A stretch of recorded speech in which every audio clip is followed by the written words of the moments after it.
O eternal and almighty God, from whom all power and wisdom come, we are assembled here before thee to frame such laws as may tend to the welfare and prosperity of our province. Grant, O merciful God, we pray thee, that we may desire only that which is in accordance with thy will, that we may seek it with wisdom and know it with certainty and accomplish it perfectly, for the glory and honor of thy name and for the welfare of all our people. Amen. We acknowledge we are gathered on Treaty 1 territory, and that Manitoba is located on the treaty territories and ancestral lands of the Anishinaabe, Anishinaabeg, Dakota Oete, Dene Sulene, and Neothog nations. We acknowledge Manitoba is located on the homeland of the Red River Métis. We acknowledge northern Manitoba includes lands that were and are the ancestral lands of the Inuit. We respect the spirit and intent of treaties and treaty making and are made committed to working in partnership with First Nations, Inuit, and Métis people in a spirit of truth, reconciliation, and collaboration. Please be seated.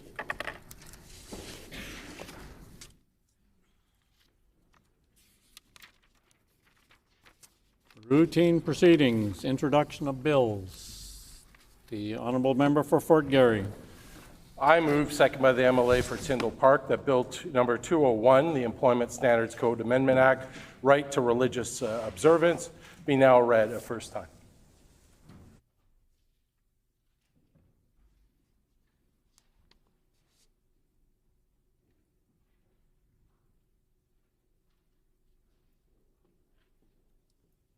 Been moved by the Honourable Member for Fort Garry, seconded by the Honourable Member for Tyndall Park, that Bill number 201, the Employment Standards Code Amendment Act, right to religious observance, be now read a first time. The Honourable Member for Fort Garry. I'm pleased to introduce the Employment Standards Act, Amendment Act, right to religious observance, a bill that would ensure Manitoba's labour laws apply fairly to all workers, regardless of their beliefs. Current legislation provides employees with the ability to refuse work on Sundays for religious observance. However, this protection is tied to a specific day and doesn't reflect the diversity of religious practices and beliefs in Manitoba today. This bill would modernize the law by allowing employees to observe religious holidays that are meaningful to them while requiring employers to reasonably accommodate those requests unless it causes undue hardship. It would also ensure that employees who do not observe traditional religious holidays are treated equally under the law. As Manitoba becomes more diverse, our laws must reflect that diversity and ensure fairness for all workers. Is it the pleasure of the House to adopt the motion? Agreed and so ordered. The motion is accordingly passed. The Honourable Member for Fort Garry. I move, second by the MLA for Tyndall Park, that Bill 202, the Financial Administration Amendment Act, be now read a first time.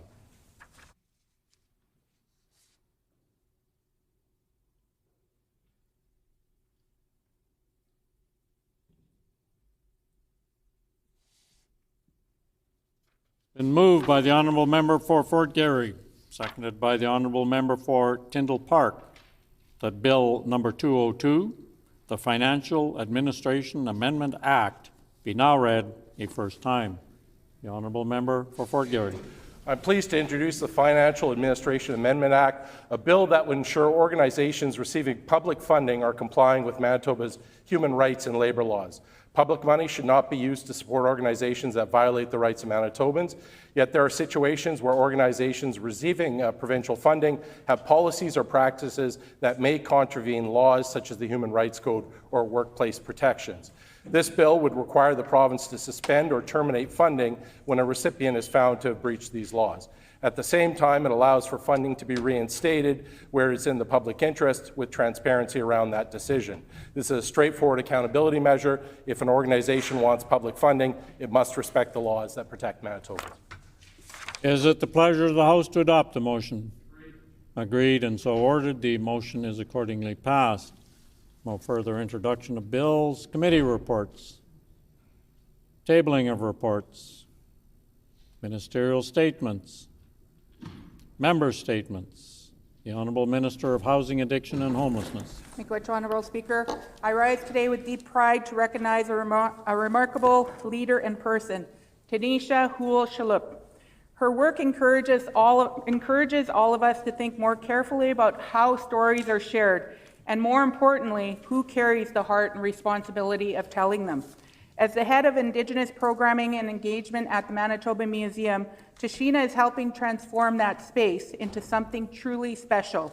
Under her guidance, these programs have become a living space where knowledge is carried forward through experiences and storytelling. Tashina is a Anishinaabe woman with strong ties to Ebb and Flow First Nation, and that connection shines through in everything she does. The care she brings to bringing relationship with elders, artists, families, and knowledge keepers shapes every project she leads. Her approach ensures that every story shared is held with respect and carried with love.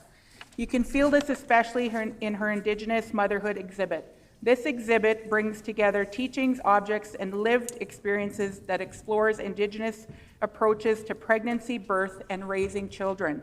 It shares how these practices have been carried across generations and how they continue to guide families today, creating a space where visitors can engage with these teachings as lived knowledge rather than something from the past.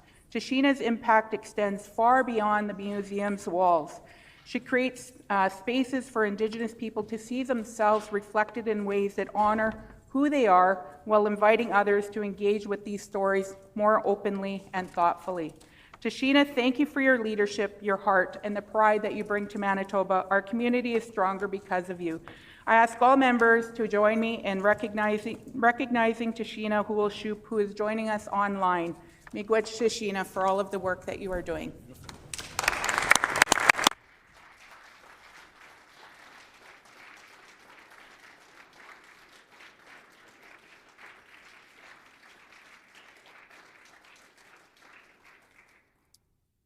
The Honourable Member for Brandon West. It's a pleasure to rise today to recognize one of Brandon's most vibrant and cherished traditions, the Westman Multicultural Festival. Each year, this festival reminds us how fortunate we are to live in a community where so many cultures are not only represented, but proudly shared. One of the things I've always loved is that for 3 days, you can travel the world without ever leaving Brandon.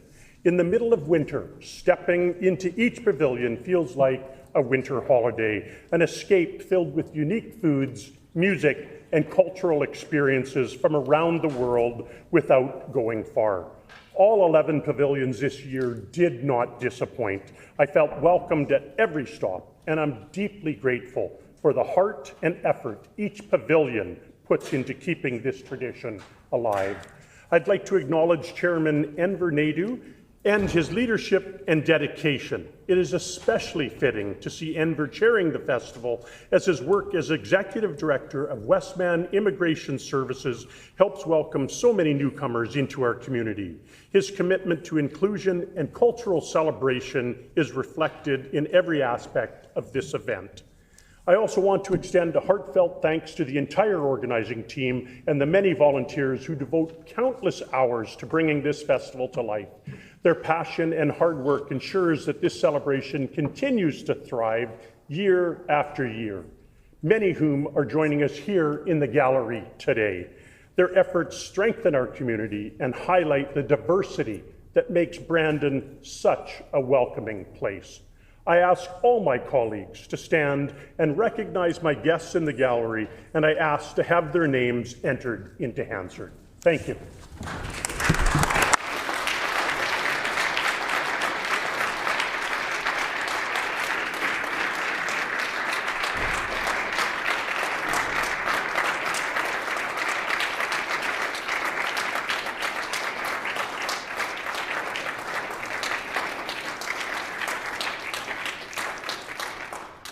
The Honourable Member for Seine River.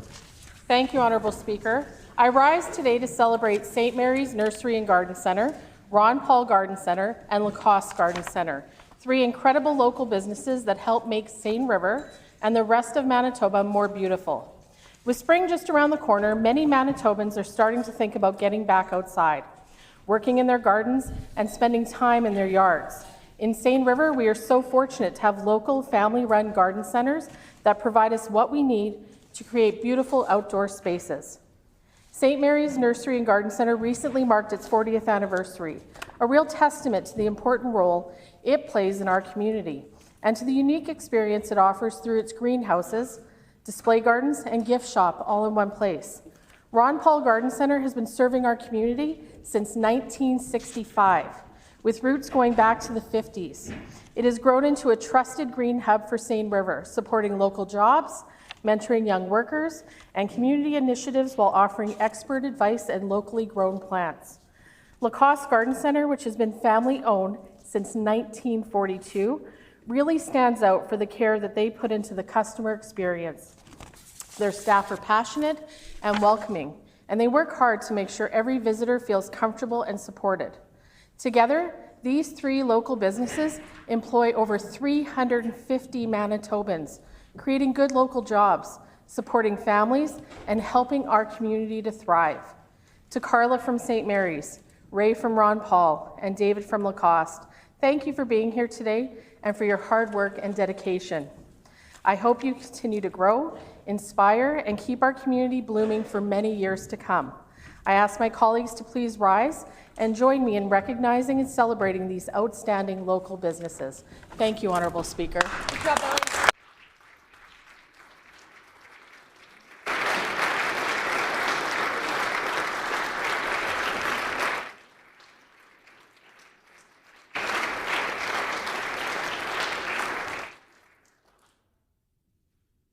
The honourable member for Agassiz. I rise today to recognize and celebrate the incredible work of kin clubs in our communities, and I want to welcome some of those members to the gallery here today. These are volunteers that truly embody the Kin Canada motto, serving the community's greatest need. Through countless hours of service, fundraising, and community leadership, they strengthen Manitoba. From Gladstone Kin Club, we have members Gord Patterson, Teresa Roberts, and Darcy Hunter, who often host kin trivia nights, kin kindness events, and have recently participated in the National Food Drive, all in support of global and local initiatives. From Neepawa, we have Amanda Nottingale and Denny Phillips joining us here, and their club has brought energy and creativity to the town through events like the 100K Walking Challenge, Hugs for the Holidays, and most recently, the first ever Mini Putt Masters, all of which again raise funds and bring people together. Their work continues a long, strong legacy of supporting projects like the Kinsman Courts 2, an assisted living facility in Neepawa. Brian Babenik and volunteer Jack Ross join us from the Treeherne area, where the Kin Club have shown outstanding innovation and volunteerism through their bi-weekly refuse pickup. The club recently held the 60th anniversary fundraiser event for Sal's Saloon. Again, this community continues raising funds and investing in projects for the future in Treeherne. Sadie Tate leads the Connect Club in McGregor, where the club partnered with local organizations for a Stars Air Ambulance fundraiser hockey game, another important initiative that extends far beyond the community. What makes these clubs so remarkable is that every initiative is driven by volunteers, people who care deeply about their neighbours and their communities. Across Manitoba and Canada, kin members have contributed over $1 billion to charitable causes since 1920. To all kin members, thank you for your leadership, generosity, your unwavering commitment to service. Your work truly makes a difference and helps build Manitoba stronger. I ask that all my colleagues join us in welcoming and congratulating kin members.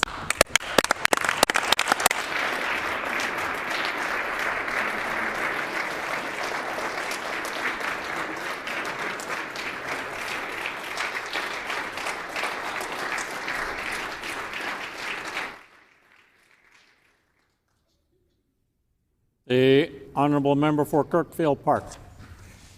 Honourable Speaker, today I rise to recognize the dedicated daycare workers and the early childhood educators in Kirkfield Park. Every day, these caring professionals, they show up with patience, they show up with compassion and unwavering commitment to Manitoba's youngest learners. At centres like the Westwood Community Childcare and Horizons Children's Centre, educators are doing far more and supervising play. They're helping to shape the next generation of learners and leaders. Early childhood education is foundational. It's where children first learn how to share and solve problems, they build confidence, and they discover their unique strengths. The early childhood educators in Kirkfield Park create safe, nurturing environments where children can grow, explore, and thrive. Honorable Speaker, this work is not easy. It requires energy, it requires skill, and a lot of heart. Daycare workers, they support families. They enable parents to pursue careers in education, and they help keep our economy moving. They are essential to our communities. As a government, I'm so proud that we understand that investing in early learning means investing in Manitoba's future. And that future is being shaped every day in the classroom and childcare centers across Kirkfield Park and across Manitoba. To the early childhood educators and daycare workers in our community, thank you for the care and the patience and the dedication. Thank you that all the love that you bring to your work every single day. The support you provide to children and families like mine have made a real difference, and Manitoba is stronger because of it. Thank you, Honourable Speaker.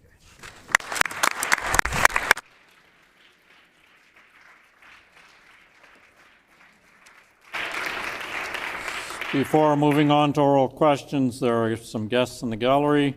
I'd like to draw the attention of all honorable members to the public gallery, where we have with us today from Westman Multicultural Festival, Katrine Isabel Tinko Parwa, Efamina Soskapu, Alessandra Eterburbu Enike, Abu Sufi, Anna Evangelista, Abeo Kina, Alice Hernandez Revaz, Hannah Stoller, Enver Nadu, Mario Lavardo, Gardisha Williams, who are guests of the Honourable Member for Brandon West. And on behalf of all honourable members, we welcome you here today.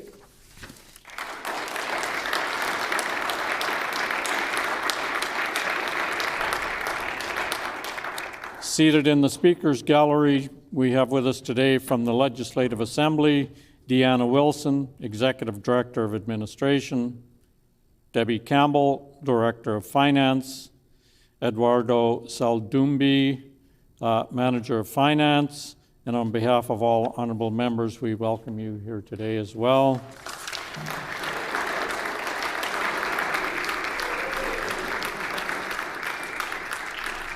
And I think most of these guests had been previously introduced, but possibly not all, so I will do it again. I would like to draw the attention of all honourable members to the public gallery, where we have with us today Gord Patterson, Teresa Roberts, Darcy Hunter, Amanda Nottingale, Denny Phillips, Brian Bambenek, Jack Ross, Guy Madill, and they are guests of the Honourable Member for Agassiz, and we welcome you all here today as well.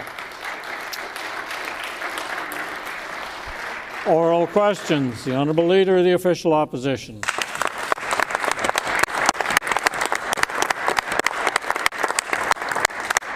Sadly, we live in a time where families are struggling to pay their bills, put healthy food on their table, or pay for extracurricular activities for their kids. Affordability is becoming harder and harder every single day under this NDP government.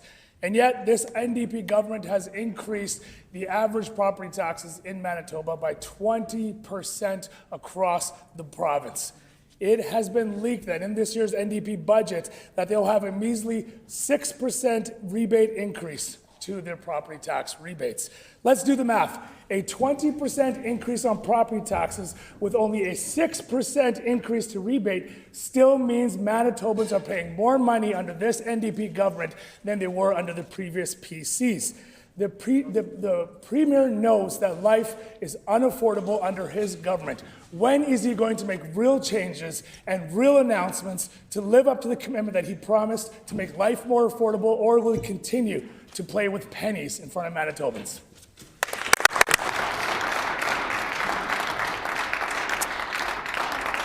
The Honourable First Minister.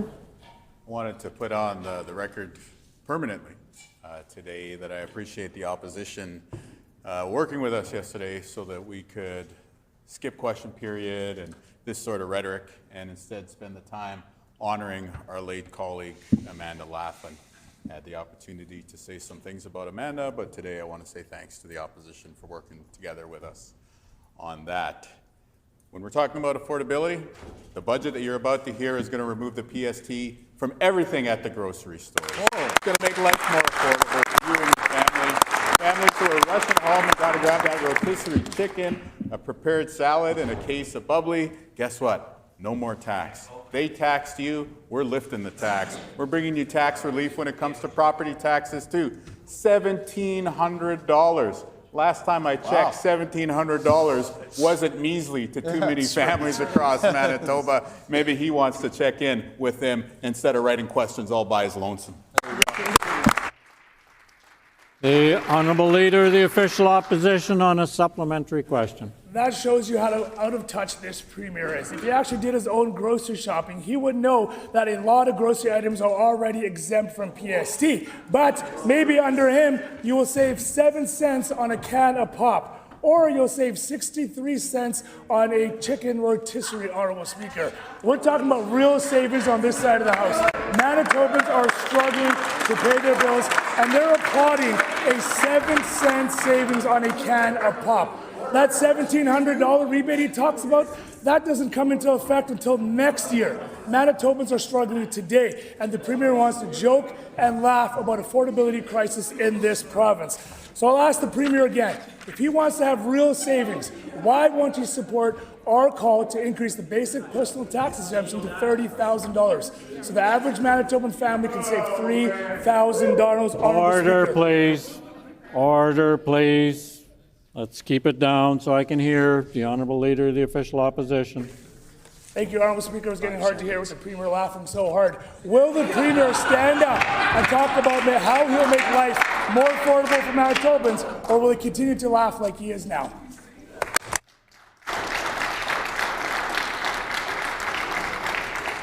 The Honourable First Minister. Well, the reason, and I know it's not nice to laugh at people when they stumble, but I couldn't contain my laughter when he stumbled on his little path to relatability there. Yeah. Chicken rotisserie? What? Has he never been to Safeway or Costco? I thought he was one of the bros. Yeah. What do bros like more than eating a rotisserie chicken, Honourable Speaker? And guess what's not going to be taxed anymore? Rotisserie chicken. There you go. Prepared salads. Yep. Can of bubbly. Yeah. Grab a whole case of bubbly. This is going to put hundreds of dollars back in your pocket, just like we did when we cut the provincial gas tax. Yep. They want to throw stones. Why didn't they cut the gas tax when they were in power? That's right. Why didn't they take the PST off of groceries? Never did. They chose to run off and attack kids who are part of the LGBT community. We got elected and we decided to save you money and cut your taxes. Why don't we have another vote on it? What would you prefer? Members' time has expired.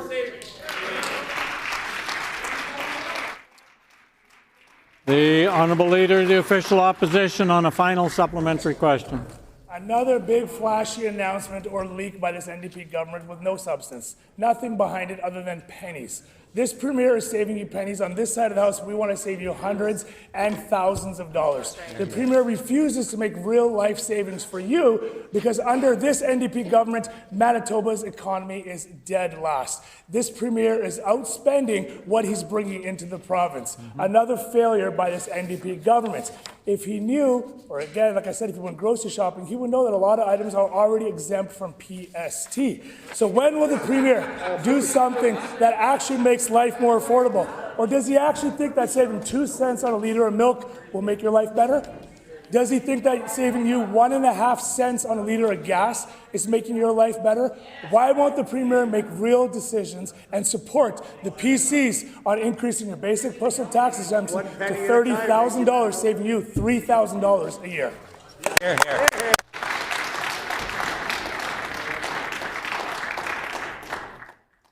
The Honourable First Minister.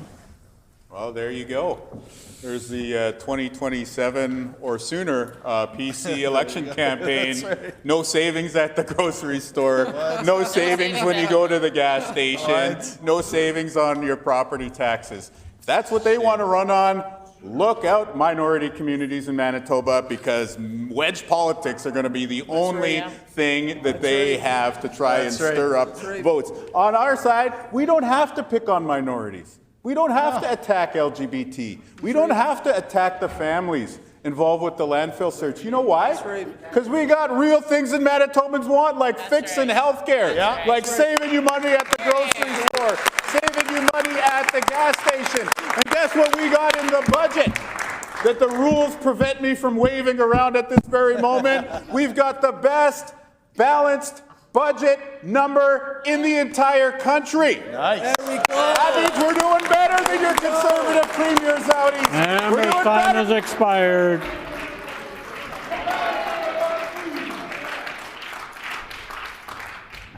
The honourable member for Roblin.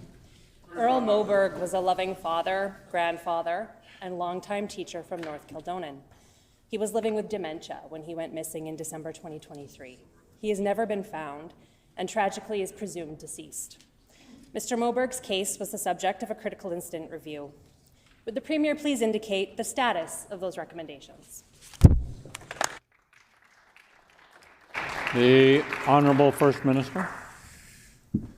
When it comes to losing somebody that's close to you, I think everybody in this chamber has a story to share.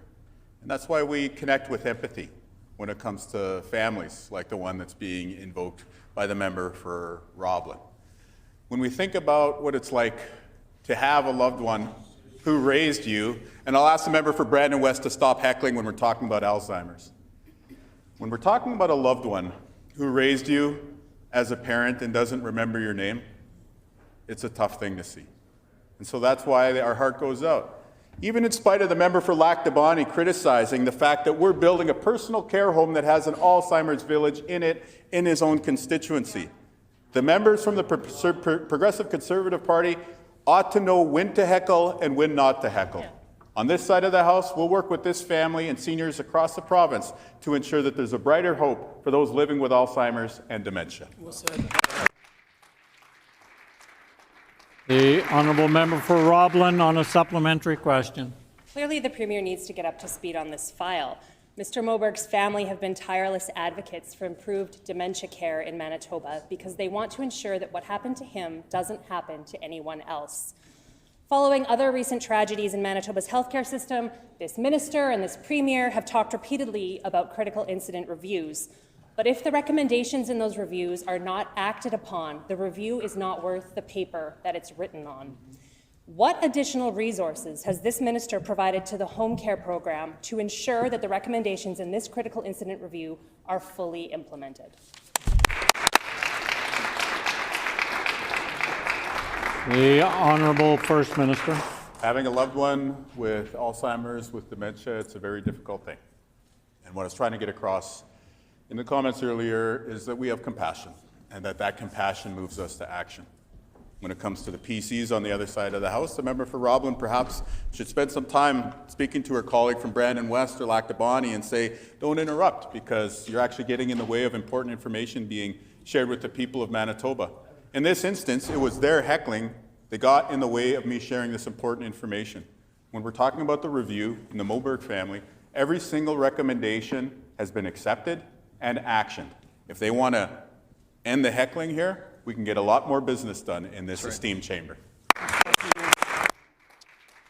The honourable member for Roblin on a final supplementary question. It's absolutely ludicrous to watch this Premier chide anyone about heckling when he is the worst one in this chamber for heckling. Earl Moberg never got the help he needed to live in community with dementia. His wife, Brenda, asked over and over again for help caring for her husband, and she was denied. The critical incident review identified gaps in the availability of home care, respite and family support, adult day programs, transportation, risk assessment, and safety planning.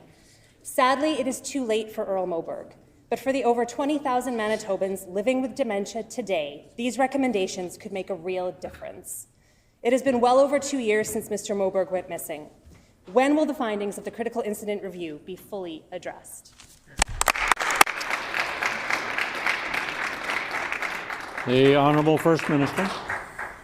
When it comes to this family and any family out there who has gone through the experience of hearing the findings of a critical incident, our hearts go out to you. Certainly in this instance, we have been in communication with the family. The Health Minister has also been in communication with leaders who are clinical experts, as well as advocacy organizations in the space of dementia and Alzheimer's. When we're talking about heckling in this chamber, the permanent record will only show 2 people heckling today, the member for Brandon West, the member for Lac du Bonnet, maybe a little bit from the Leader of the Opposition. But when it comes to taking action, I'm proud to report to you, Honourable Speaker, that the vacancy rate in home care has decreased, both when we're talking about healthcare aides and when we're talking about nurses, thanks to the leadership of the best health minister in the entire country. So there's important work that's being done, there's more work to do, and there's a heck of a lot to lose if we ever go back to the cuts and closures of the failed PC health ministers and their staff. The Honourable Member for Midland. Over the past 2.5 years, this NDP government has taken more money from the pockets of Manitobans. Last year's budget cancelled the indexation of tax brackets and the basic personal amount, pushing more Manitobans into higher tax brackets. While 50% of Manitobans are within $200 from insolvency, this NDP created an $82 million tax on those struggling Manitobans. Will this NDP government stop bracket creep, keep indexation, and raise the basic personal amount for those Manitobans that are struggling the most? The Honourable Minister of Finance. Honourable Speaker, we're doing the work of reducing costs for Manitobans. It started with a tax cut for middle-class Manitobans across the province when we raised the basic personal exemption. We changed brackets to have more of your income tax at a lower rate. Then, of course, we brought in a fuel tax holiday for an entire year, followed by a permanent fuel tax cut, something the members opposite never sought to do. They never sought to provide any relief to Manitobans struggling with the prices of fuel. And we brought in a hydro rate freeze. Of course, our education and property tax credit, starting at $1,500, last year at tax time $1,600, and as we announced today, going up to $1,700 next year. We're saving Manitobans money. While we reduced our costs, we're doing that in a fiscally sustainable way, nothing like the crazy proposal being brought forward by the members' office. The Honourable Member for Midland on a supplementary question. Honourable Speaker, the gas tax ended, the rate freeze is done, and all this NDP has brought forward is a Band-Aid solution of increasing $100 on the credit that does not even make up for the education property tax increases that many families across Manitoba are seeing. What sounds better, Honourable Speaker, a 75% education property tax rebate that Manitobans would be receiving under a PC government, or a $1,700 Band-Aid solution that doesn't fix the problems? The Honourable Minister of Finance. Honourable Speaker, you can see why Manitobans were left with a $2 billion deficit and a giant fiscal disaster due to their poor management. That's their record. They developed this proposal on the back of a napkin, and they didn't even finish the proposal. They didn't even know how much it cost. The question of the member opposite is, are we going to be left with another $2 billion, $3 billion deficit with their leadership, or what are they going to cut? We know that their proposal wasn't thought out. What are we doing? Meaningful, targeted reductions to your costs. Whether it's on the cost of owning a home, whether it's you as a renter, whether it's now on your food, we're going to keep lowering costs for Manitobans each and every day. The Honourable Member for Lac du Bonnet. Taxpayers, Manitoba School Boards Association, Association for Manitoba Municipalities, they are all feeling the pressures by the education cuts by this education minister and the NDP government. This NDP government is constantly downloading to the municipalities and Manitoba taxpayers. When will this Minister of Education announce and come clean with Manitobans? When is she going to announce the new funding model on education here in Manitoba?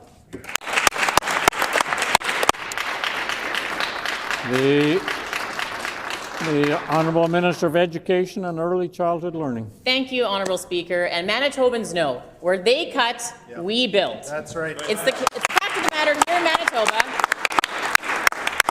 where they cut education budgets year after year after year. We work with our partners to grow education here in Manitoba. And why are we doing that, Honourable Speaker? We're doing that to invest in our kids. Every single school division, every single year since we have been elected, has received an increase. We're going to keep doing that work in partnership with school divisions, in partnership with municipalities, and we're going to do it while we're making life affordable for Manitobans. I cannot wait to talk about the great news in Budget 2026 a little bit later this afternoon, thanks to the great work of the greatest Minister of Finance in Canada. Member's time has expired. The honourable member for Lac du Bonny on a supplementary question. Well, don't take my word for it, Honourable Speaker. Let's see what Louis Riel School Division has to say. In 2023-24 school year, under the PC government, Louis Riel School Division received $8 million in funding. Under this NDP government, under this NDP minister, $2.8 million. And it's getting worse, Honourable Speaker. You know what else Louis Riel School Division says? They're saying our financial position has eroded, Honourable Speaker. So, again to the minister, when is she going to stop downloading to Manitoba taxpayers, school boards, and municipalities? Good question. The Honourable Minister of Education and Early Childhood Learning. Thank you, Honourable Speaker. And Manitobans voted for change in 2023, and thank goodness they did. Yep. Manitobans have rejected cuts when it comes to education. Yep. Manitobans have rejected a tax on kids and a tax on teachers. The truth is, Honourable Speaker, there has never been more invested in education than this year, nearly $2 billion, Honourable Speaker. And why do we do that? Why do we do it? We do it for the kids, Honourable Speaker. Right. We do it so that kids here in Manitoba, since we were elected, there are more than 832 more educators that were hired in partnership with school divisions that are giving one-on-one time with our students. Do you know what else we did, Honourable Speaker? What? A $30 million universal school nutrition program. Member's time has expired. The honourable member for Borderland. This is not a listening government. They never consulted Manitoba's construction industry before foisting the job-killing Manitoba Jobs Agreement on them. And even today, after months of industry leaders calling for changes, the government continues to ignore their concerns. The MJA is a bad deal for Manitoba. It shuts out 88% of Manitobans from being able to participate in building our hospitals, schools, roads, and bridges. Will the minister stand in the House today and cancel this exclusionary and divisive deal today?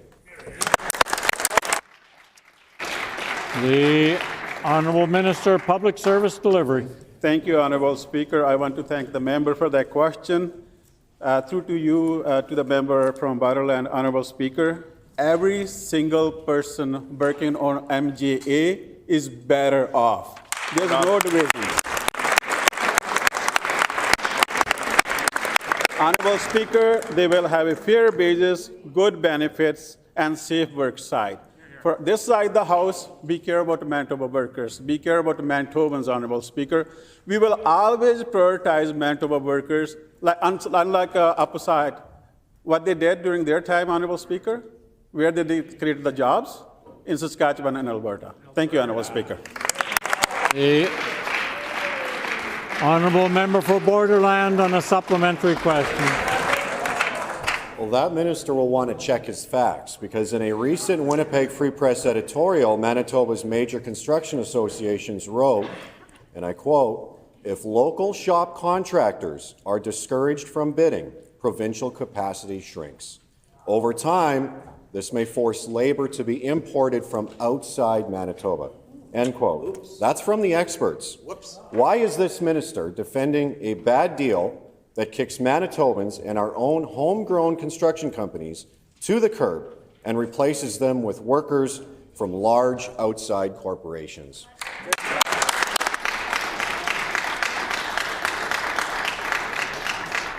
The Honourable Minister of Public Service Delivery. Thank you, Honourable Speaker. I want to thank the member for that question.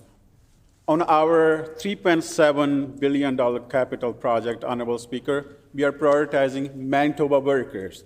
Manitobans, you have the first priority working on those jobs. We will always, Honorable Speaker, prioritize Manitoba workers. As I said in my previous answer, Honorable Speaker, all they did was create jobs in Saskatchewan and Alberta. Thank you, Honorable Speaker. The honourable member for Borderland on a final supplementary question. You know, there's no need for this deal. There hasn't been a strike on a Manitoba construction site in decades. Up until this MJA, we had labour harmony, both union and non-union Manitobans working together. So it's become quite clear that the only reason this NDP government is so insistent on implementing this job-killing MJA is because it allows them to skim a little off the top of public projects and grease their public fortunes with no accountability for Manitobans. Will the minister tell the Premier will the minister tell the Premier today to walk away from this terrible deal?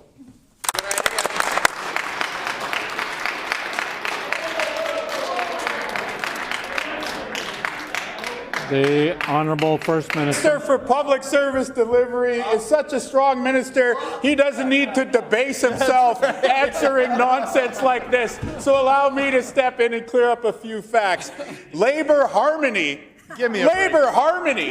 During the last election in which he found his way to the opposition benches, there was a strike. There was a strike at MPI. The first thing that our Attorney General had to do was to end the strike with a decent deal for workers and a decent deal for you. And when it comes to skimming a little bit off the top, he must be talking about Heather Stephenson and the member for Red River North, who were the first people ever to be fined and had a little skimmed off the top of their net worth because of them breaking the law. And just to bring it home, I want to share the words from the member for Dawson Trail on the topic, and he said, "I have a difficulty as someone who has a moral compass to sit with the party that seems to be okay with allowing a member like that to continue referring to Red expired. The honourable member for Brandon West. The relationship between schools and law enforcement is a vital link in ensuring students are safe. We saw that in Brandon when the relationship that the SRO formed with students ensured rapid communication during an unprecedented assault at Neelan High School. So it's alarming to see a recent article where it revealed that school officials in River East Transcona refused to communicate with law enforcement and attempted to deal with an instance of sexual assault internally. What has this Minister of Education done to ensure that the appropriate authorities are always contacted when incidents such as this occur?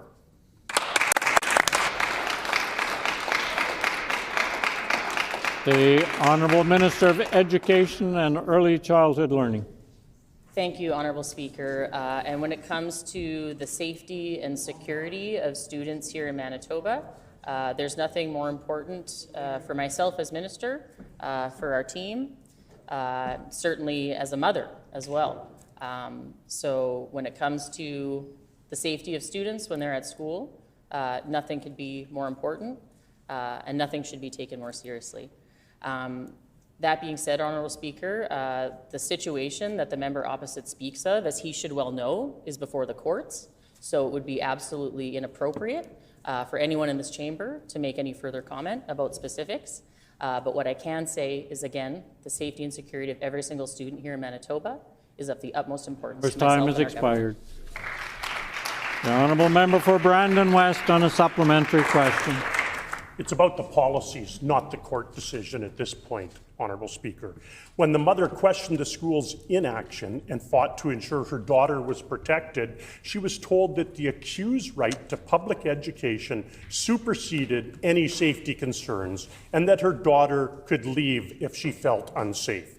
The Canadian Centre for Child Protection spared no criticism, and I quote, asking a child if she's okay and also telling her that she's the one that could leave the classroom if she feels unsafe is insanity.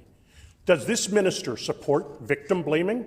If not, what has she done to ensure students are supported in the future?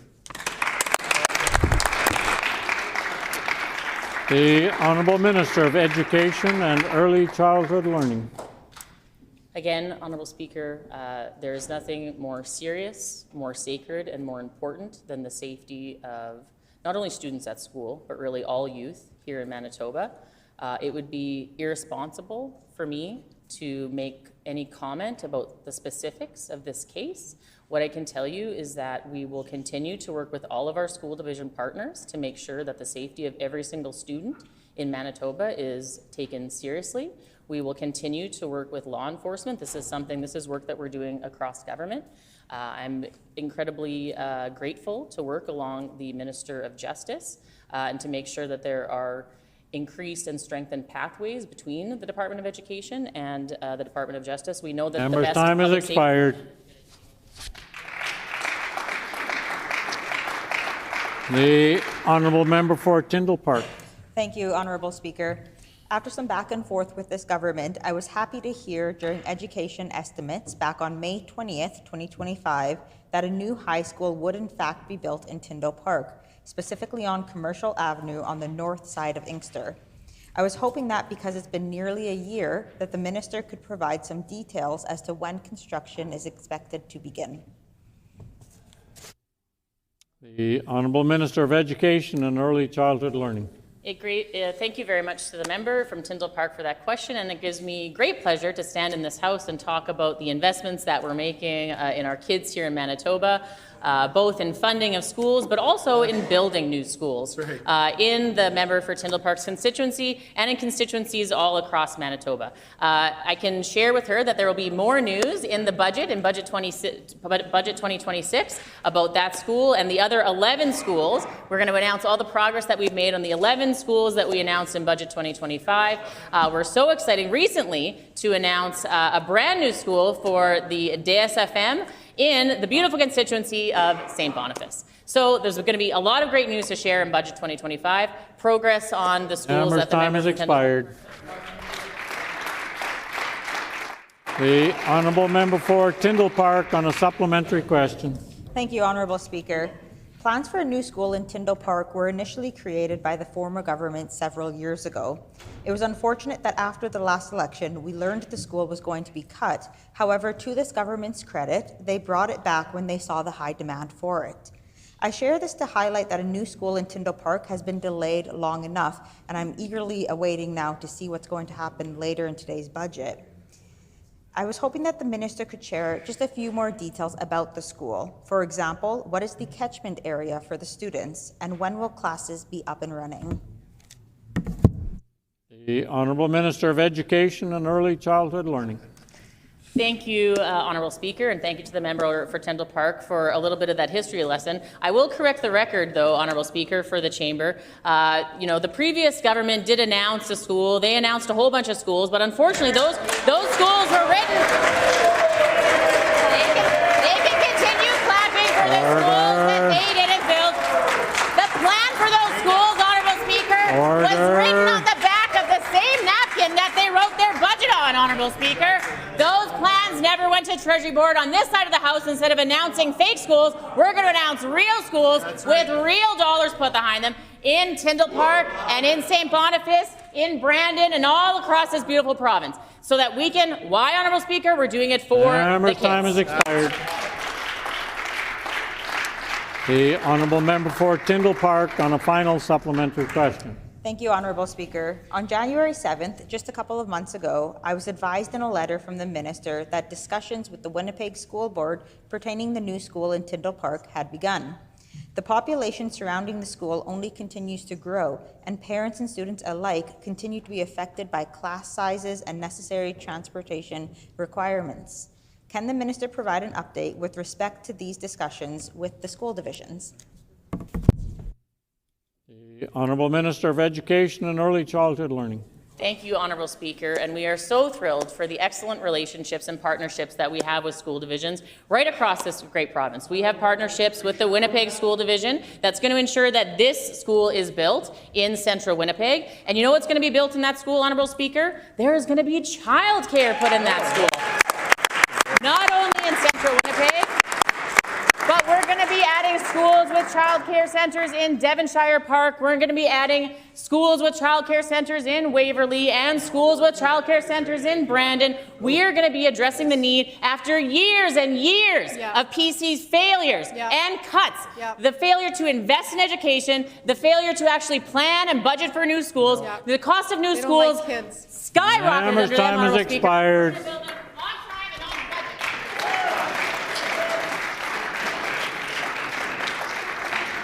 The honourable member for Tuxedo. Honourable Speaker, this NDP government is fixing the damage done to our healthcare system by the former PC government and rebuilding it for the future. We are reopening emergency departments, hiring more frontline staff, and expanding access to care for Manitobans. Can the Minister of Health, Seniors and Long-Term Care please tell Manitobans about some of the amazing healthcare investments made by this NDP government in the last fiscal year?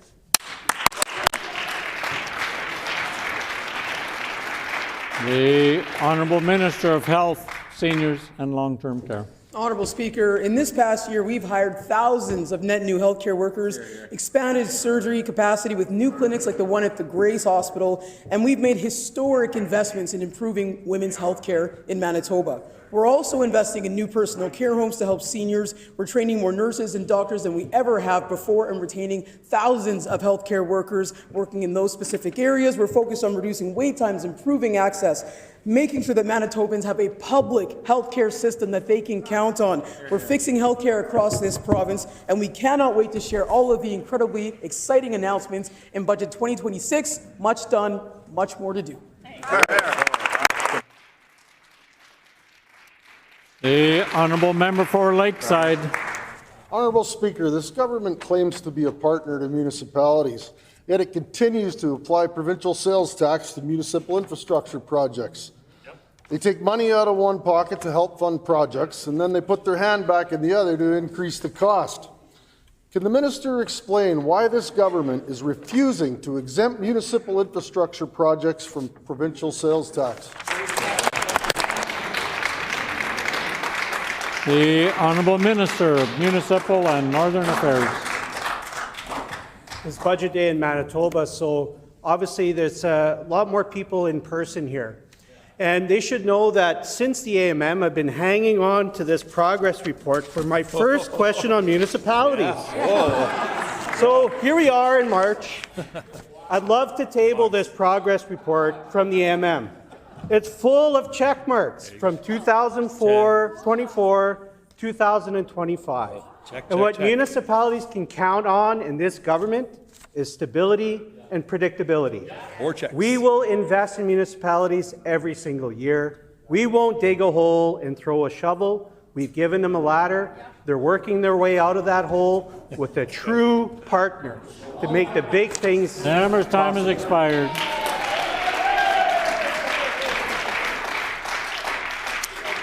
The honourable member for Lakeside on a supplementary question. Thank you, Honourable Speaker. The minister says that the municipalities can count on them, but can they count on them to exempt the PST from municipal infrastructure projects? Honourable Speaker, municipalities are being left to take the blame for rising school taxes, when the real issue is this government's failure to properly fund the school divisions. Instead of fixing the problem, they create the shortfall and then they try to take credit for reacting to it. So why is the Minister of Municipal and Northern Relations allowing municipalities to be the fall guy for this government's failures? The Honourable Minister of Municipal and Northern Affairs. We're a true partner with municipalities, and everybody knows this. Oh, sorry. The Honourable Minister of Municipalities and Northern Affairs. Okay. My apologies, Honourable Speaker. I was so excited to share that the fact that we are true partners with municipalities. We show up on we can find their offices. You know, when I drove out to Riding Mountain West, that's in English, by the way, they said, "You've been here twice in 1 year. What's up with that? We don't even know where our MLA is." True story. And when we continue to work with people on building the big projects across this province, whether it is NUPIC, whether it is the water and wastewater infrastructure in the Red River area, whether it's in the Pembina Valley Co-op, whether it's in Portage, whether it's in Brandon, we are there. Member's time has expired.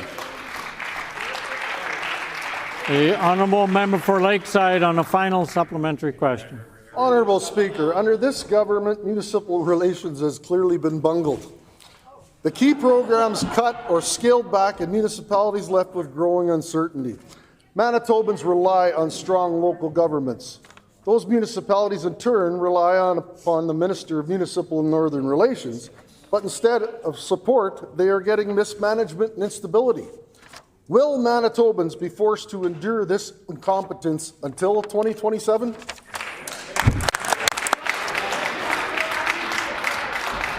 The Honourable Minister in Municipal and Northern Relations. That's the PC comedy hour. To say that this government hasn't been working with municipalities when I just tabled a report full of check marks of all of our accomplishments, I mean, it really makes no sense. It's because they're trying to distract people from what's really going on here. That finally there's a government that is listening to their partners and treating them like true partners.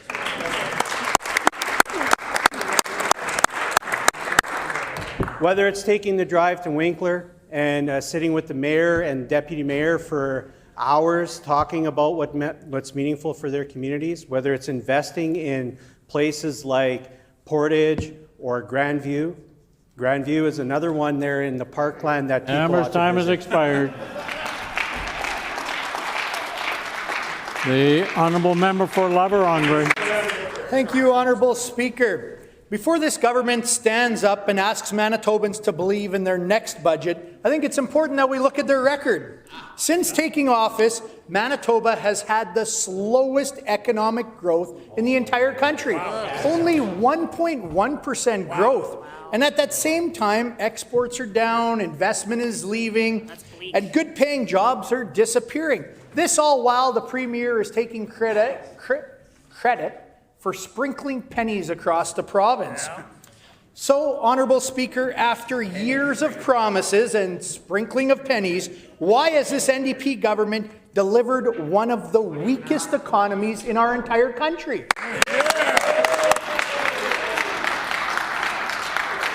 The Honourable Minister, Business, Mining, Trade and Job Creation. Honourable Speaker, I'm happy to talk about our record where we've added nearly 30,000 net new jobs, good-paying jobs into our economy over the last 2 years. And on top of that, when I talk to people in the trades and the construction sector, they're looking for more workers. I'm happy to say over the last 2 years, we've increased the amount of trained apprentices by 25%. That's a 25% increase over the former failed PC government. That means more skilled workers are going into our economy, boosting jobs and growing our economy in a real way. What was their record? Well, they closed mass offices. They thanked Donald Trump for bringing in his tariffs. They did nothing to help our economy during a troubling time. Instead, we're here working with Manitobans and growing our economy every day. Member's time has expired. The honourable member for La Vérendrye on a supplementary question. Honourable Speaker, again, here's the reality before today's budget is even tabled. Record spending, record debt, and nothing to show for it but higher costs and slower growth. Honourable Speaker, instead of letting Manitobans keep more of their money, like raising the personal tax exemption, this government continues to tax and spend, and families continue to feel that they're falling further behind. Before this budget is tabled, Honourable Speaker, will the Premier admit that their tax and spend approach has failed Manitobans and commit to changing course before it's too late today?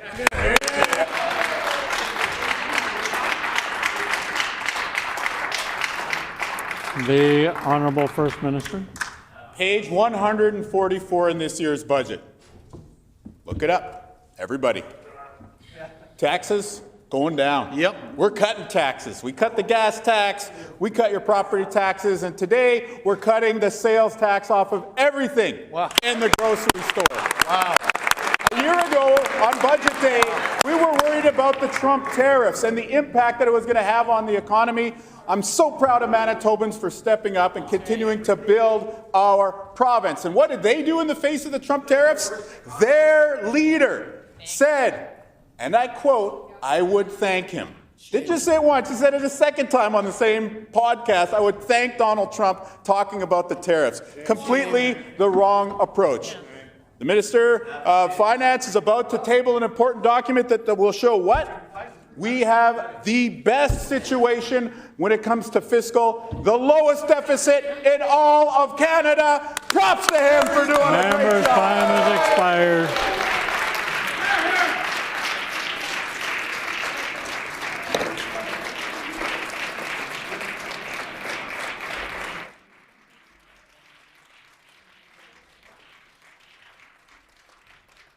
The time for questions has also expired. Petitions. Seeing no petitions, orders of the day. The Honourable Government House Leader. Miigwech, Honourable Speaker, could you please canvass members for leave for a 10-minute recess with a 1 minute of bells for the last minute to switch the guests in the gallery for the budget procedure to commence? Is there leave for the leave request as requested by the Honourable Government House Leader? Agreed and so ordered. The House is now recessed for 10 minutes.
Order, please.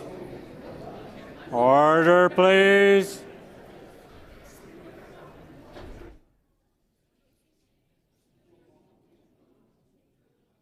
Order. We are now resuming orders of the day, government business. The Honourable Minister of Finance.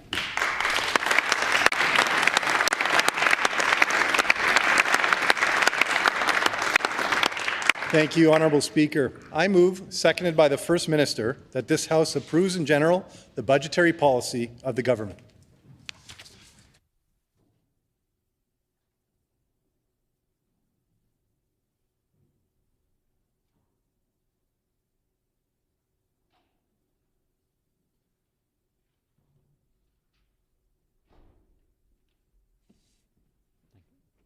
Been moved by the Honourable Minister of Finance, seconded by the Honourable First Minister, that the House approves the general budgetary policy of the government.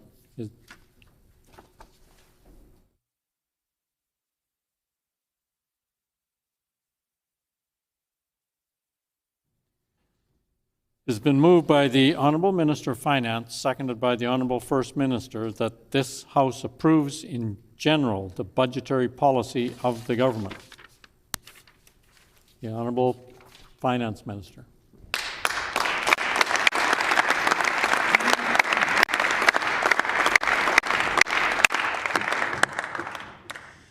Honourable Speaker, before I share details of this year's budget, I want to take a moment to pay tribute to a member of the Legislative Assembly we lost too soon. Amanda Laughlin served the people of the Pas-Kamisak since she was elected in 2015. She made history as the first First Nations woman elected to the legislature, paving the way for many who sit here today. In this chamber, she was a strong voice for Northern Manitoba.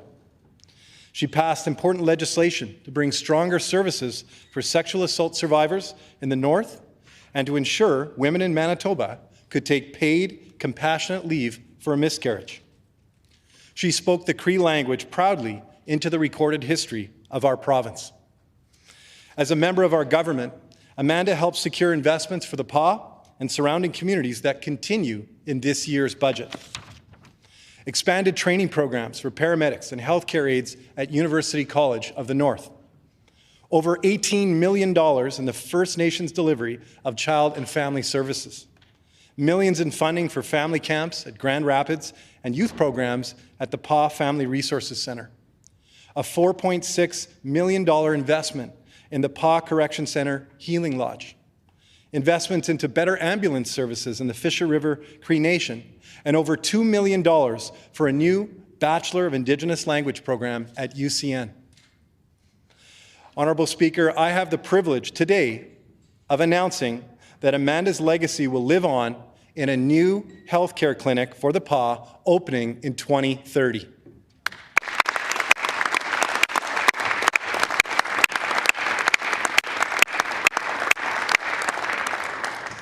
Amanda was funny, compassionate, and tough. She would tell you like it is and love you as you are. I invite all members of this chamber and guests in the gallery to join me in honoring her with a moment of silence.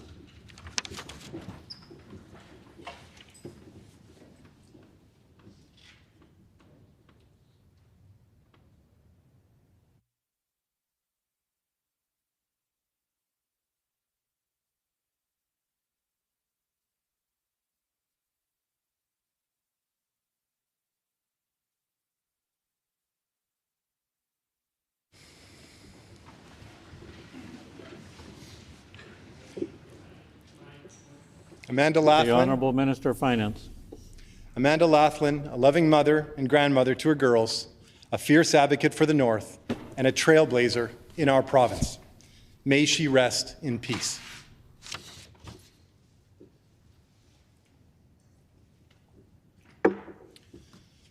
Thank you, Honourable Speaker. And thank you to everyone who's joined us here today for our government's third budget. C'est avec beaucoup d'humilité que nous vous accueillons à l'Assemblée législative et que nous vous engageons sur une voie positive pour le Manitoba ensemble.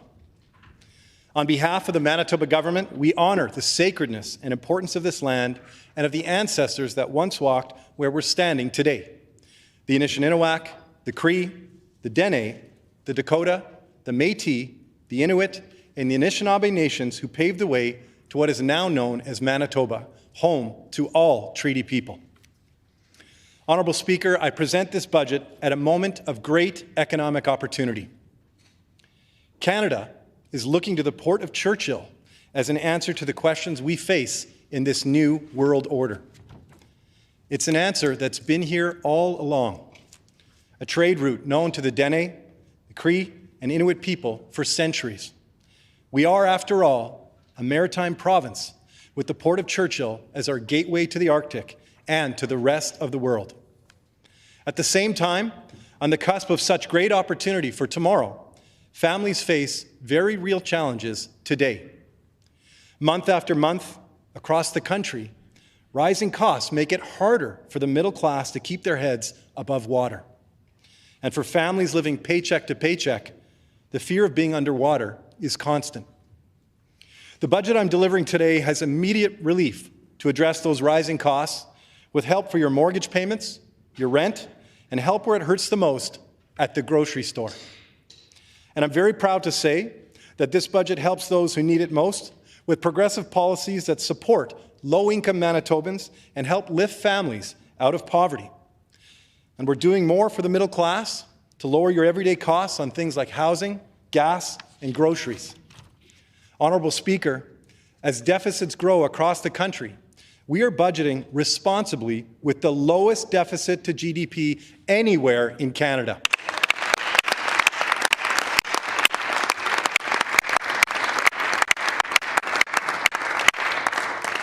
We are making steady progress on our path to balance at the end of our first term while we deliver on what matters most to Manitobans: good jobs, lower costs, and better health care.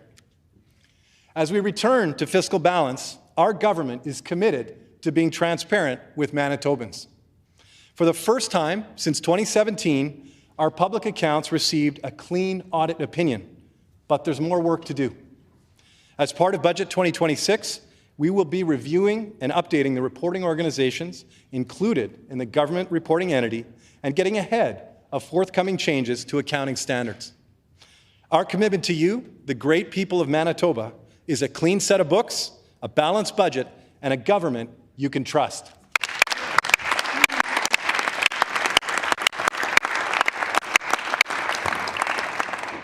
Honourable Speaker, while some things have changed since I delivered our government's first budget, one thing never will, and that's our commitment to rebuilding health care so it's there when you need it. There's no quick fix for 7 years of cuts, but it's important to acknowledge just how far we've come. In the last 2.5 years, we've hired 4,054 net new healthcare staff. We've added 384 fully staffed beds in our hospitals, and we've opened 145 beds for seniors in personal care homes with more hours of direct care.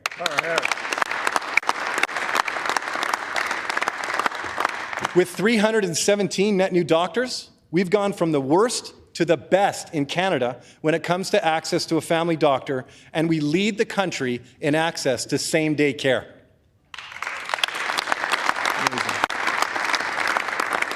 By the way, Honourable Speaker, 90 of those new doctors are practicing in rural and northern Manitoba.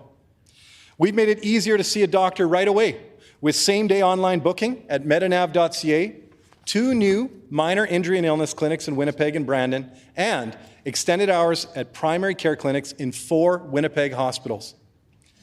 Rebuilding healthcare is what Manitobans elected us to do, but the work isn't done, and we won't take our foot off the gas.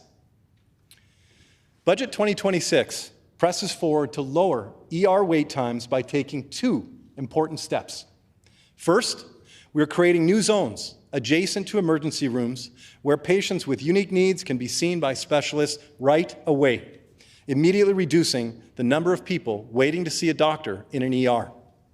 Second, we're adding beds in transitional care settings for patients who still need health care but are ready to leave the hospital, freeing up space in our hospitals for higher acuity patients who can now move through our ERs and into a bed faster.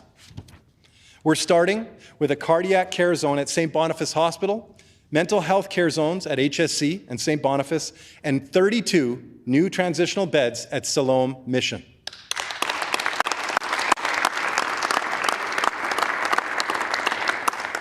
Two and a half years ago, we promised Manitobans that we would reopen ERs closed by the previous government.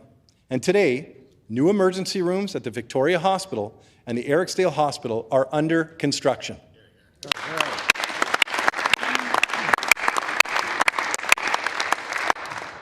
Honourable Speaker, we recognize that investing in seniors' care is a key component to lowering ER waits over the long term.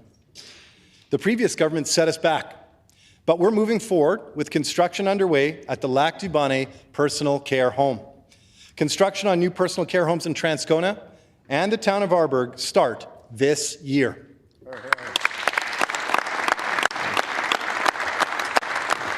Our fourth personal care home will be in Bridgewater with community consultations beginning this spring. That's right, they built none in 7 years. We'll build one for every year we're in government, and we'll keep that commitment going.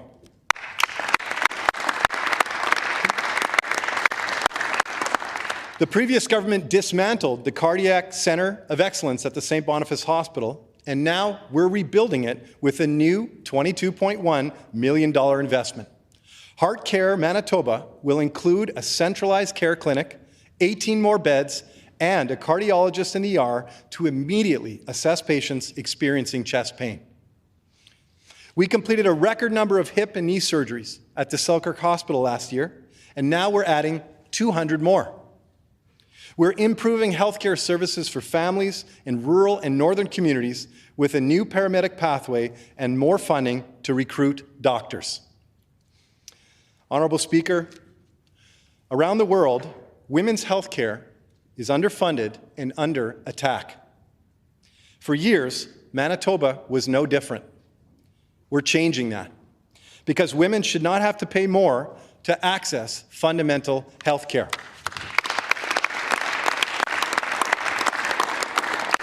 They should not have to shout to be heard. They should not have to put up with a government that would close the Mature Women's Centre. Honourable Speaker, we're opening a new menopause clinic in South Winnipeg. We've hired more lactation consultants and more midwives to help new moms. We're saving women money every month with free birth control and free HRT. And we're making free menstrual products mandatory in workplaces.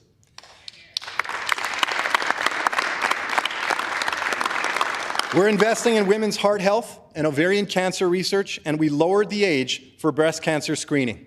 And we will always defend a woman's right to choose and protect safe access to abortion. Honourable Speaker, this is the Manitoba I'm proud to raise my daughters in. As we make these new investments, we continue to listen to healthcare staff and the healthcare unions who represent them. You show up to the front lines every day to face our society's greatest challenges: poverty, addiction, mental health, and homelessness. And we recognize that even as we make positive changes together, change isn't easy, and it takes time. We promise to listen, to work with you, and to keep you safe with permanent funding for institutional safety officers and other important security measures.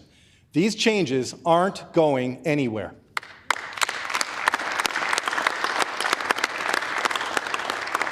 It's some of those challenges we face that are at the heart of making healthcare better for all of us. We want all Manitobans to be safe and healthy, and that starts with housing.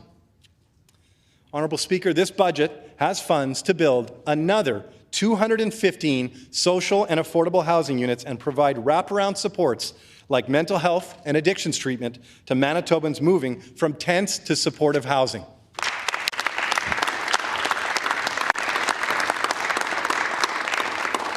Ending chronic homelessness is the right thing to do, and it's an investment that will make our healthcare system stronger as more Manitobans find a path to stable, healthy lives.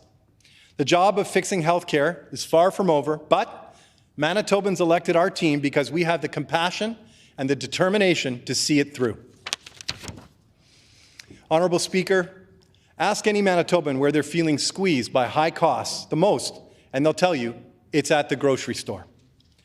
Families are choosing to buy less fresh fruit and vegetables. They're clipping coupons, comparison shopping, and passing on the name brands they used to like better. They're doing all they can, but still falling behind, all while big grocery companies make record profits. So what can little Manitoba do in the face of rising prices across the country and big chains that are determined to drive down competition and raise your prices? Well, I'm here today to tell you that we're prepared to go further than any province has gone and use every tool available to get your grocery prices down. Honourable Speaker, we're going after the big grocery chains with everything we've got. We're cracking down on the property controls that grocery companies use to freeze out competition so they can charge you more. We've already gotten rid of some, and we're going to fight every single one that's left.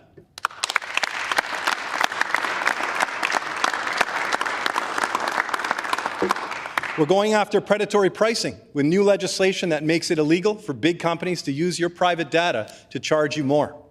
And we're moving forward with our first in Canada grocery study to find more ways to fight back against these shady and exploitative practices. What else can we do to help you at the grocery store?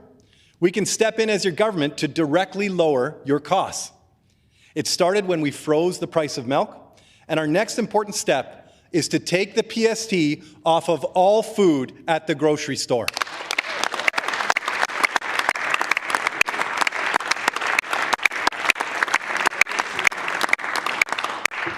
From the rotisserie chicken at Costco to salads in the deli section at your local co-op, starting July 1st, there will be no PST on any food sold in a grocery store here in Manitoba. We're stepping up with more relief for housing costs too. For homeowners, we're increasing the homeowners' affordability tax credit to $1,700 and asking the 1% who have been given so much by our province to give back a little bit more. We're increasing support for renters too by increasing the renters' affordability tax credit to $675 and helping seniors with an increased top-up to make it easier to feel secure on a fixed income. We're also looking at ways to get you rent relief sooner so you don't have to wait until tax time. For farmers and producers, we're saving you money yet again with a freeze on Crown land leases for the third year in a row.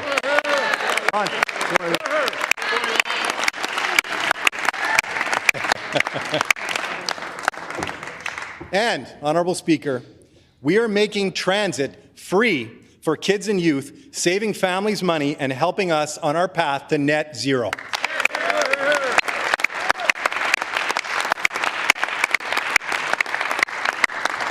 And when it comes to families with the lowest incomes, we're doing what no government has ever done before. We're making childcare free in Manitoba for parents who need the most help.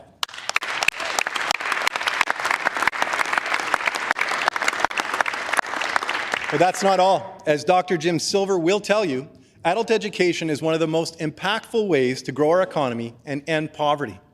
So, we're increasing funding for adult literacy programs by $2.5 million to help more Manitobans graduate and find a good job.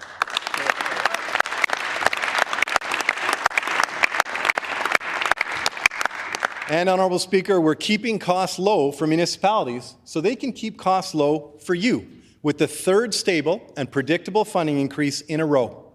That means more for policing, including 12 more officers and new public safety grants for communities and business associations across the province.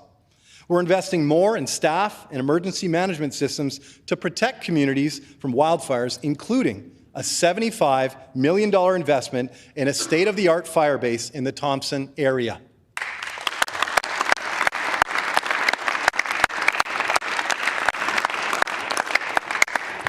From the Northgate Trails in the Parkland region to free swimming lessons and a new track in the Pas. From wastewater projects in the Pembina Valley to funding for the fabulous Art Centre in Flin Flon. From the expansion of the Gaynor Library in Selkirk, one of the busiest libraries in the province, to more sports and programs for kids in Steinbach, we're proud to be investing in communities across the province.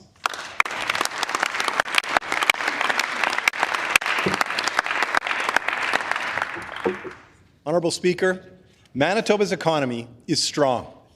Wages are outpacing inflation, and that means more money in your pocket. The private sector continues to grow because we're setting the right conditions to do business. That means more jobs for Manitobans across the province. That's right. Our record capital investment is spurring projects across the province. And our Manitoba Jobs Agreement will be built into the framework for every major project to ensure they're being built with good Manitoba jobs.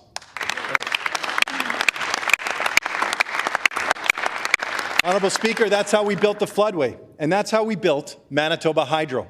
And that's how we'll keep building the schools, hospitals, roads, and highways that we need to grow. Starting the design work for the Carberry Overpass, twinning Highway 1, repaving Highway 2, just to name a few.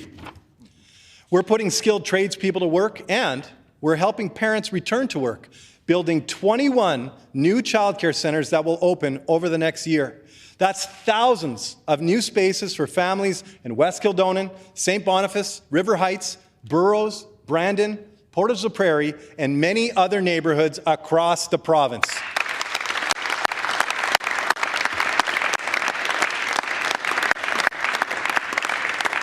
And unlike the previous government, who never planned for new schools at all, we're planning smart, adding more capacity to keep up as our communities grow. And we're building these schools with playgrounds, because that's what Manitoba families should expect from their government. And from now on, they can. We're growing the critical mineral sector in Manitoba, creating good jobs and more opportunities for trade. We supported the first First Nations-owned mine in our province, and we protected hundreds of mining jobs in Thompson. Honourable Speaker, I want to return to that great economic opportunity I spoke about at the start. Churchill. Along the Hudson's Bay, under the beautiful northern lights, home to polar bears and beluga whales. This is our home. This is our moment to create jobs for generations, to put Manitoba on the map, to finally become a have province.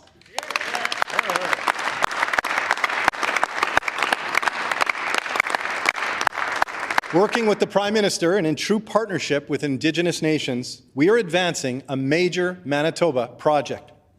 Honourable Speaker, this new trade corridor will reach Europe and India faster than the Port of Vancouver. We're building it with the Arctic Gateway Group and a new $10 million fund to unlock private sector investment. We're building it with the latest research on sea ice and icebreakers.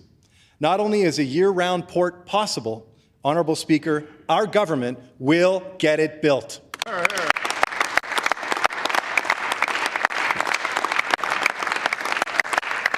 And Honourable Speaker, we'll do it right. We'll protect our water and our marine life, working in partnership with Indigenous nations and the town of Churchill, with support from environmental leaders like Oceans North and CPAWS. We'll support the thriving tourism industry in Churchill that draws thousands of visitors from all over the world to see what's so special about this place. And to the people of Churchill, we'll protect your way of life, your family, and your community. Honourable Speaker, despite the challenges we face, we are still hopeful about our future here in Manitoba, and we have every reason to be. Sous notre gouvernement, nous serons à l'auteur des exigences d'une province véritablement bilingue. Le secrétariat aux affaires francophones continue de travailler en étroite collaboration avec les entités publiques et les collectivités francophones, en mobilisant plus de 3 millions de dollars en financement fédéral afin de renforcer les capacités en matière de bilinguisme et d'accroître l'offre de services gouvernementaux en français dans toute la province. Nous soutenons d'importants partenariats avec le ministre de la Justice du Manitoba, la Société Voyage Manitoba et l'Association des municipalités bilingues du Manitoba. Et nous sommes à l'écoute du nouveau groupe de travail à l'hôpital Sainte-Anne pour répondre aux besoins des collectivités francophones dans le sud-est du Manitoba.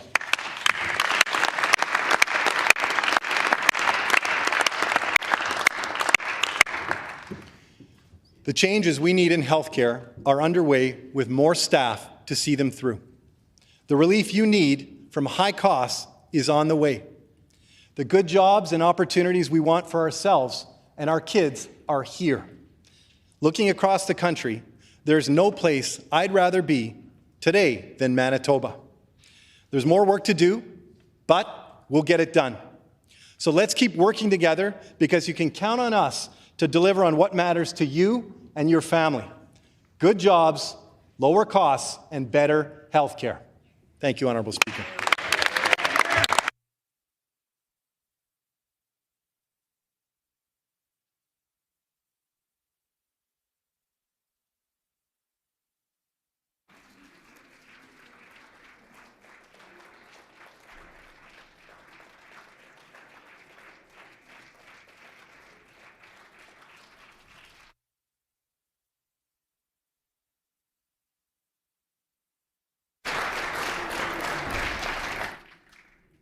The Honourable Leader of the Official Opposition.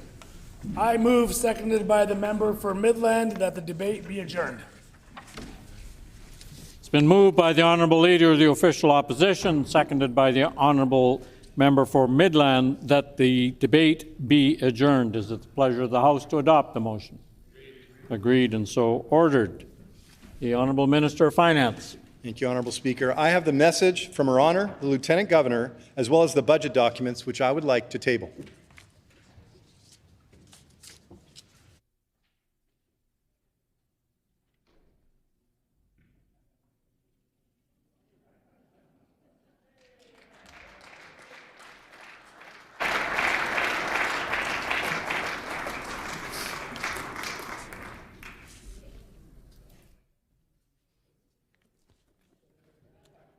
Order, please. To the Speaker of the Legislative Assembly, the Lieutenant. Everybody rise, please. To the Speaker of the Legislative Assembly, the Lieutenant Governor transmits to the Legislative Assembly of Manitoba estimates of sums required for the services of the province for the fiscal year ending the 31st day of March 2027, and recommends these estimates to the Legislative Assembly. Be seated.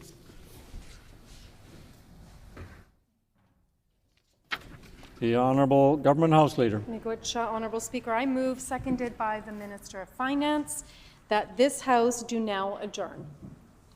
Been moved by the Honourable Government House Leader, seconded by the Honourable Minister of Finance, that this House do now adjourn.